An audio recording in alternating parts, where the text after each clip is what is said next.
I have to say, and I've said it before, even at Christmas time too, you've got to look at what you're losing. Look at what you're losing in your culture, all the things you're taught to hate, in fact, about yourselves.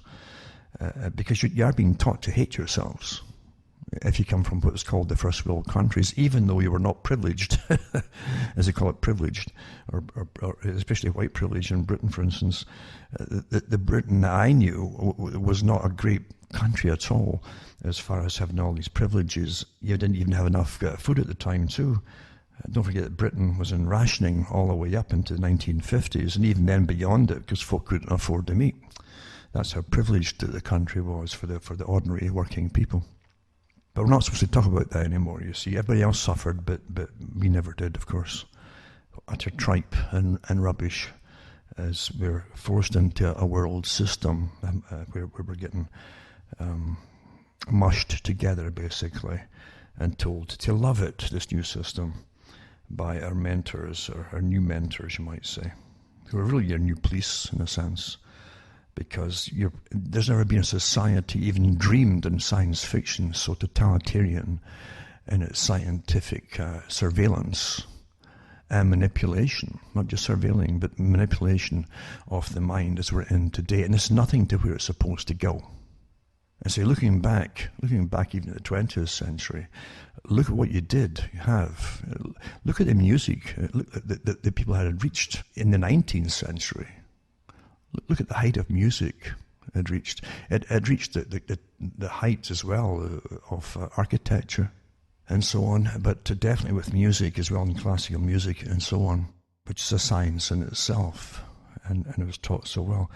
And there's nothing can beat. That's why I put songs up there at Christmas too, because there's nothing can beat that kind of music. And what you're tossed out the window now too was religious music, because you had some of the best minds in the world in their areas coming out with fantastic, beautiful songs that no one can say is terrible. This sounds, it lifts you up. That's the whole point of it. It's supposed to affect the soul that's inside you. And anyone who doesn't feel it doesn't have a soul when they hear that kind of music. This is just absolutely true. When the humans together literally reach out for something which they know is there. They know it's there.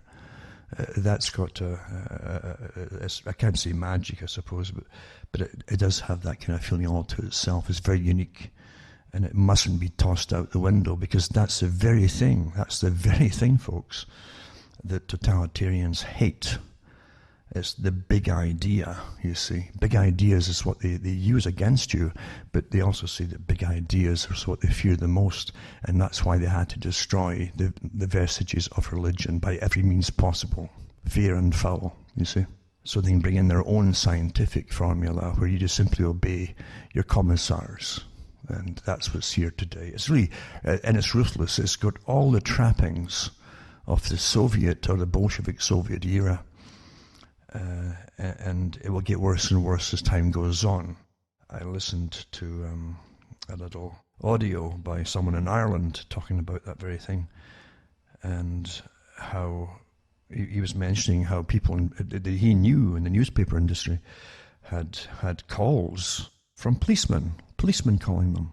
They hadn't broken any law for saying something, but they were told that the authorities were concerned the way that you're thinking, you see. You understand where this is all going to go. This is horror we're looking at. And the scientific technique that's being used is mainly through your fiction, your brainwashing. There's nothing you're going to watch that is not full of the PC updates. You're supposed to be updated just like a computer program. And you adapt into these updates. If you're still doing old think, where you thought for yourself, well, that's a real dangerous thing to have in this day and age. Who knows where I might go into a big idea that catches on. Mao Zedong of the communist revolution, he said he wasn't afraid of bullets and guns or armies. What he was afraid of the most was a big idea, because as something like a religion, they can't argue with it. They can't debate it. You can't debate belief in people who believe, you see. And it has a tremendous force against tyranny, obviously. That's why it had to be smashed. And it wasn't like looking in the past and say that systems were perfect. They never were perfect. And every institution of religion becomes corrupt in every country over time, just like governments become corrupt. So much so that you find that in the US, founding fathers, they knew and warned about corruption because they knew their histories. In the 1700s, they knew the histories of Europe, and going all the way back to ancient Greece. They understood that governments become corrupt. That's the way it goes. When you're in a system of socialism that rewards those who implement the agendas that are mandated by their bosses, corruption flourishes like you wouldn't believe. And tyrants of all kinds at all levels of classes, right down to the bottom, that push this stuff on their fellow humans, get well rewarded for doing so. And I've always found, it's always astonished me, when money comes into something, how people will suddenly change their opinions, or they'll look at the floor and, well, you know, and that's how it goes. You realize that again is a secular way of looking at life, isn't it? Because you're living in a materialistic system. Even in psychiatry today, the whole thing about is your investment. What's your investment in this relationship with so-and-so? You see, it's all financial and material investments. And they can't argue with anything beyond that, you see, in a materialistic system. So when you get into a realm of thought, soul, experience, and something higher and above yourself, that terrifies them.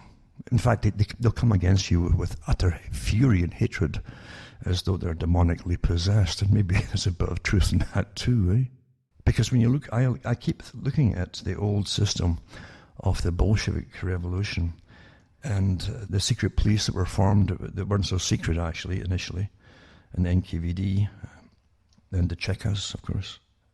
Where did they find these people that would take people into basements by the dozens every day for months and just strip them naked and shoot them all? Day after day after day after day, eh? Where did they find these people? What kind of hatred, and I mean it, what kind of hatred drove these characters to do what they did? I mean, that isn't a quiet removal of something. That was utter mad, and I call it diabolical hatred. There's no doubt about it. And yet, evil can definitely manifest itself in a very tangible form, as history shows us. And therefore, we should never waltz into something just because the flow is going this way, and it is going this way at the moment, isn't it? We know it.